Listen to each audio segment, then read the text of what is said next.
여러분 안녕하십니까? 우수근입니다.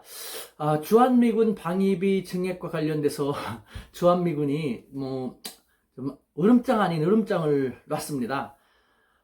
분담금 협상이 연내 타결되지 않으면은 한국인 직원 약 9천여 명을 강제 무급 휴직시키겠다라고 한 것인데요. 정말 이게 정말 동맹인지 평상시에도 이런데 유사시에는 과연 이런 관계를 믿고 국가 안보를 의지하려는 것이 얼마나 타당한 것인지 심각히 우려되지 않을 수밖에 없는데요. 차제에 이를 계기로 주한미군이 왜 필요한지, 아니면은 정말 동북아 주요 국가 간, 예를 들면 한일, 한중 혹은 중일 간의 무력 충돌, 전면적인 전쟁의 가능성이 과연 얼마나 되는지를 한번 다 함께 냉철하게 돌아볼 필요가 있지 않을까라는 생각이 들었습니다. 제 결론은요, 동북아 각국 간의 전면전은요 일어날 수 없습니다. 몇 가지 이유로 인해서 그렇게 저는 생각을 하는데, 그 이유를 들어보면요, 먼저 첫 번째, 전쟁의 양상이 과거와 달라졌기 때문입니다. 네, 이에 대해서는 몇 번 언급을 했는데요, 우리 한반도는 과거 중국 대륙과 일본 열도로부터 많이 침략당했습니다. 우리가 잘 견뎌낸 적도 있지만 많은 경우 불행한 결과를 입게 되고 말았는데요. 우리가 왜 침략당했냐? 과거의 전쟁은요, 두 가지 요인 때문에 우리가 속수무책일 수밖에 없었죠. 첫 번째는 지리적으로 근접해서 우리보다 더 큰 국력을, 더 강한 국력을 갖고 있는 이들 나라가 침략할 때 가장 가까우니까 말 타고 금방 내려올 수 있지 않습니까? 지리적인 근접성 때문에 침략을 빈번히 당했던 것이죠. 두 번째, 무기 수준이 원시적이었기 때문에 우리는 번번이 당할 수밖에 없었습니다. 즉, 무기 수준이 말을 타고 와서 칼, 창, 활 가지고 싸우다 보니까요, 군인의 숫자가 중요했습니다. 중국 사람 많지 않습니까? 100만 대군, 200만 대군이 밀고 내려오면요, 우리는 10만, 20만 정도로 정말 중과부족이었죠. 이기기가 쉽지 않은 그런 상황이었죠. 그래서 많이 당했습니다만, 지금은요, 이 두 가지 요인 중에서 한 가지 요인이 많이 바뀌었기 때문에, 그렇기 때문에 전면 전쟁이 쉽지 않다는 것이죠. 지리적으로 근접하다는 것은 변함이 없습니다만, 무기 수준이 원시 수준에서, 우리는 핵은 갖고 있지 않지만 우리도 최첨단 미사일 같은 것 있습니다. 중국과 일본의 주요 도시를 정말 삼국이 정말 정신이 획가닥해갖고 만약에 뭔가를 하려고 한다면은 다 초토화낼 수 있는 그런 정도의 무력을 우리도 지니고 있거든요. 근데 현재 사실상 한중일 삼국 중에서 우리의 무기 수준이 그나마 좀 열세인 것은 부인할 수 없는 현실입니다.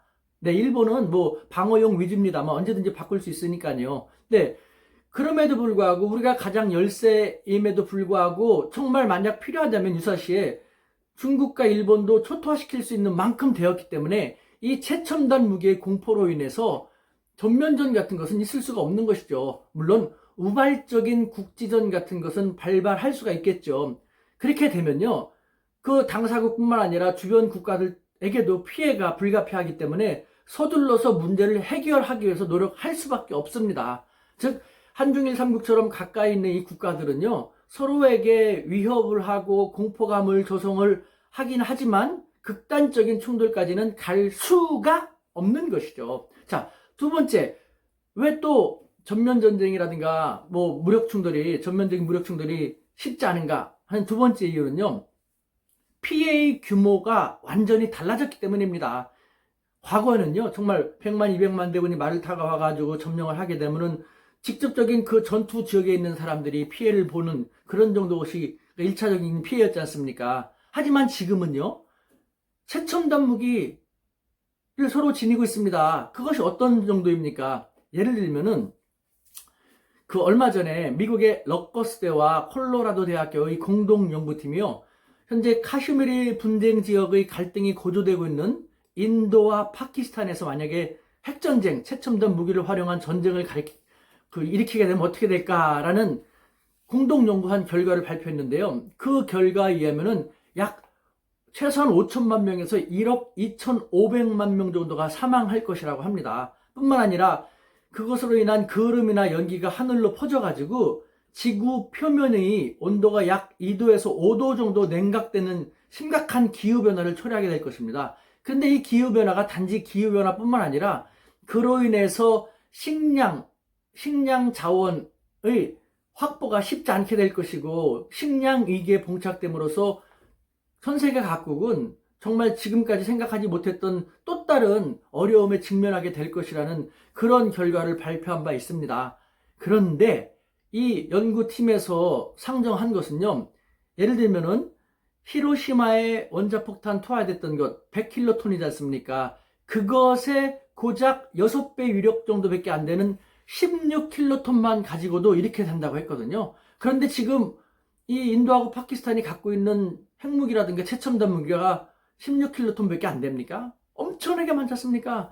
우리 한국과 일본은 핵무기 없습니다만 중국은 있다 하더라도요, 우리도 엄청난 무기 최첨단 미사일이 있지 않습니까? 우리가 자랑할 만한 현무 3 1800킬로까지 날아갑니다. 중국과 일본의 주요 도시 초토화시킬 수 있습니다. 현무 4는 어떻습니까?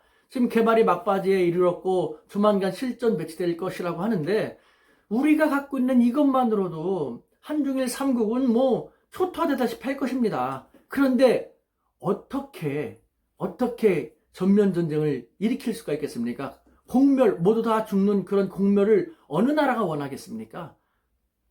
전쟁이 일어나기 쉽지 않다는 것이죠. 그 다음에 세 번째, 피해 지역 또한 전쟁 당사국 모두에 해당될 것이기 때문입니다. 무슨 말이냐? 예를 들면은 과거 중국 대륙에서 100만, 200만 대군이 우리나라의 한반도에 침략했을 때 중국 대륙은 멀쩡했지 않습니까? 말을 타고 내려와가지고 병사들과 싸웠던 우리 한반도 지역이 전쟁터였지 않습니까?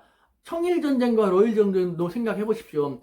청국과 일본, 러시아와 일본이 싸웠는데 우리 한반도에서 싸웠지 않습니까? 한반도는 많은 피해를 입었지만 청나라와 일본, 러시아 같은 데는 피해가 없었지 않습니까? 하지만 지금은 서로가 미사일을, 최첨단 무기를 주고받게 되지 않습니까? 그러니까 예를 들면은 우리와 싸운다면은 우리 한반도뿐만 아니라 중국과 붙는다면 중국도 초토화될 수밖에 없고 일본도 초토화될 수밖에 없거든요. 그러니까 본국들도 초토화되기 때문에 과거의 그 전쟁 양상과는 또 다른 것이죠. 피해 지역이 달라졌기 때문에 이 나라들도 그런 것을 원할 수가 없는 것이죠. 그렇게 되는 것이 정말 자기들한테도 최악의 시나리오인 것을 스스로 알고 있는 것이죠. 마지막으로 중국과 일본인 사람들이 달라졌기 때문입니다. 특히 일본인들이 달라졌기 때문입니다. 일본, 우린 아직도 2차 대전을 일으킨 군국주의, 천황을 중심으로 천황이 가자 하면은 군국주의를 똘똘 뭉쳐가지고 가미가제 특공대, 자살 특공대를 떠올리면서 두려워합니다만, 그건 옛날이요. 아베가 그리워하는 옛날의 일본 사람입니다. 2차 대전 이전 군국주의 시대 때는 그렇게 했지만 2차 대전에 패전한 다음에 미국을 중심으로 한 연합국 사령부가 GHQ죠. 일본에 진주한 다음에 일본인들이 뭉치면은 이처럼 문제를 일으키고 큰 전쟁도 일으키곤 하기 때문에 일본인들이 뭉치지 못하게끔 국가주의를 완전히 해체시키다시피 했죠. 군국주의를 완전히 붕괴시키다시피 하면서 기존의 일본의 이 집단주의하고 다른 서구식 개인주의를 이식시켰지 않습니까?